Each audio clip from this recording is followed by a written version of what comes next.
Hello everyone and welcome to a new video. It's time to add some firepower to my Black Templars. It's time to paint the Ballistus Dreadnought, and as you can see I added this symbol here and this symbol on the side from the Black Templars upgrades brew. And with that being said, let's proceed to prime the miniature with Chaos Black and start painting it. After priming the miniature with Chaos Black, it's always nice to give it a thin layer of another black color. In my case, I'm using Abaddon Black. I like to do this. It's usual to do this because, of course, if later we want to correct something in the black parts of the miniature, we cannot prime it again with Chaos Black. So it's nice to have the same tone under it. So a thin layer of Abaddon Black should be more than enough. And after that, I'm going to apply technical Astro Granite debris to the base of the miniature. And then I will use grays. I will use Etching Gray. It's like a darker gray, and I will use this specifically for the rocks and such. And then I will use Dawnstone. Dawnstone is like a lighter gray, and I'm going to use this one in, first of all, the rocks for the highlights and such. I want them to have this kind of nice gray color. And of course I'm going to use this one for every part of the miniature that I want to be white in the end. Like for example, these symbols, the shoulder pad and this shoulder pad as well, aside from the purity seals. Basically everything that I want to be white I will use first Dawnstone, because of course the white will be nicer over a gray color rather than black. And of course I'm going to use Runelord Brass for the metallic parts in the base, like for example these pipes and these iron things, and I'm not sure what they are. And then I will use Lead Belcher for every metallic part of the Dreadnought. I mean, here we can see it nicely, like the armor parts are going to be black, but like this inside part they are going to be with these metallic tones, like the insides and such. I'm going to paint all of those with Lead Belcher, so it should be nice after that. And let's start painting this miniature.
After that, my Dreadnought is starting to look like a proper Dreadnought, which is something good, of course.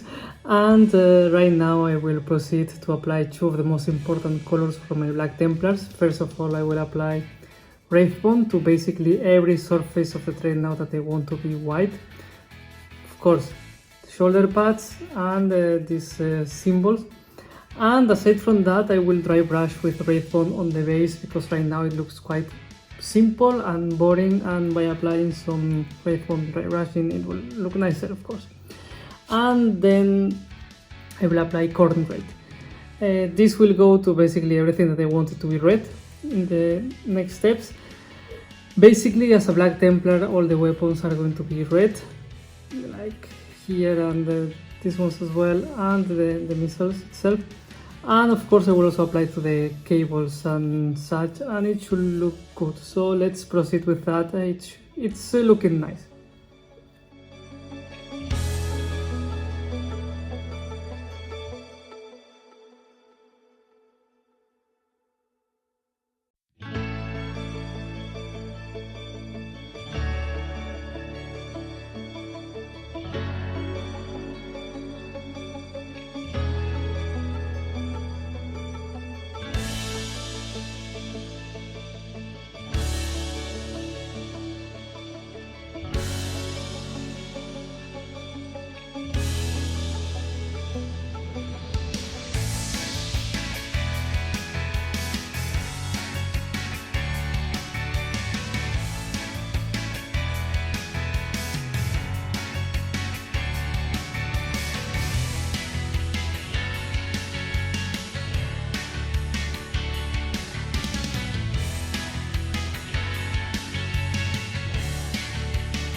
And right now the miniature is almost ready for battle. It's quite nicely right now. It suits perfectly the Black Templar theme of my army.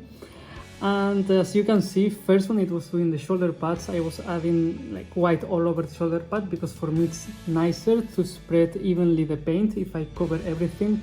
But of course later I will cover these sides, the borders in black, because in my opinion it's much, I like it more aesthetically.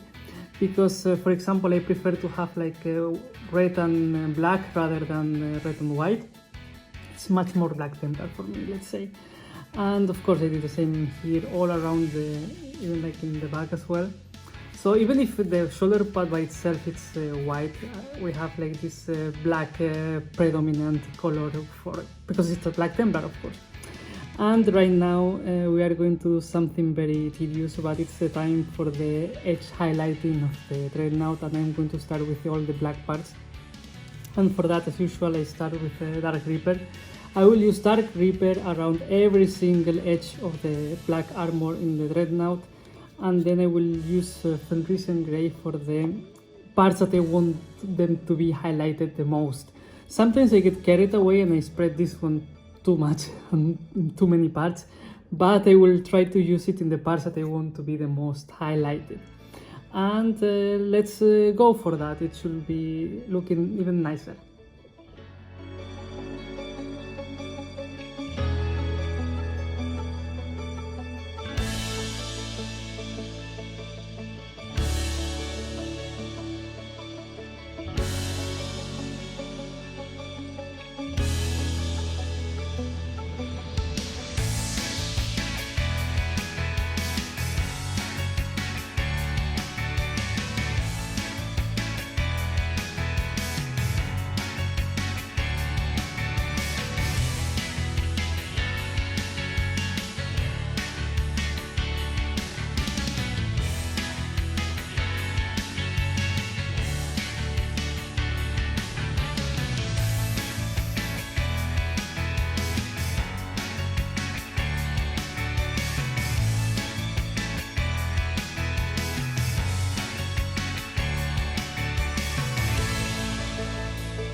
Okay, so after finishing with the edge highlighting of the black parts of the Dreadnought, now it looks much nicer in my opinion. It has like a lot more of volume and the shapes are more defined, so I really like that right now. And of course now it's going to be one of the almost last steps, and I'm going to use first null oil to all the metallic parts, like for example these ones here, the eagle and such, especially like for example here that it looks quite not nice now. So I will use null oil for that, and I will use Agraxer shade for all the purity seals, the skulls and symbols that I made in Baltasar Gold. Also like the pipes and these kind of things, and these things as well. They all will have Agraxer shade. And after that I will apply with more edge highlighting. In this case I will use Stormhost Silver for the metallic parts. Not sure if I will do in these inside ones because they are quite hidden, but for sure maybe here and these ones here, so I will see where I apply it. And then of course for the red parts I will use Evil Sun's Scarlet because I like this one a lot and I like how it looks compared with the corn red. So let's proceed with the painting of the Dreadnought and let's see if it will look nice. I hope so.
And basically this is my Ballistus Dreadnought almost complete. This shoulder pad, it looks quite empty, but at least by having this symbol here, it's kind of nice. It's like, okay, it's not that empty, but this one feels quite empty right now. So I'm going to try to paint here the Black Templar cross, and once I done that, it should be almost ready for being on the battlefield.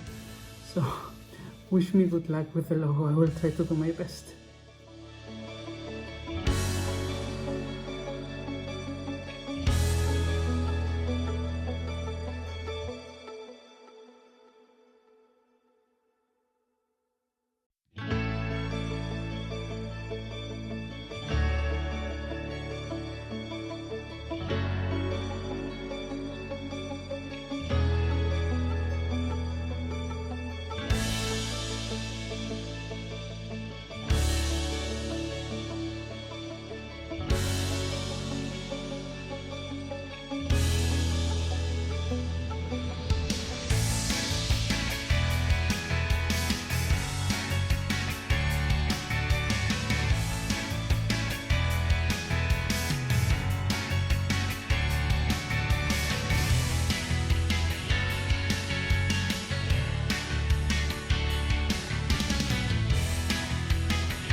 And after that, and after applying some grass at the base that still needs to dry, I'm going to consider my Ballistus Dreadnought as finished. As you can see, I decided to add some purity seals here, because this huge empty space felt so empty for me, so I decided to add something there, and now it feels kinda nicer.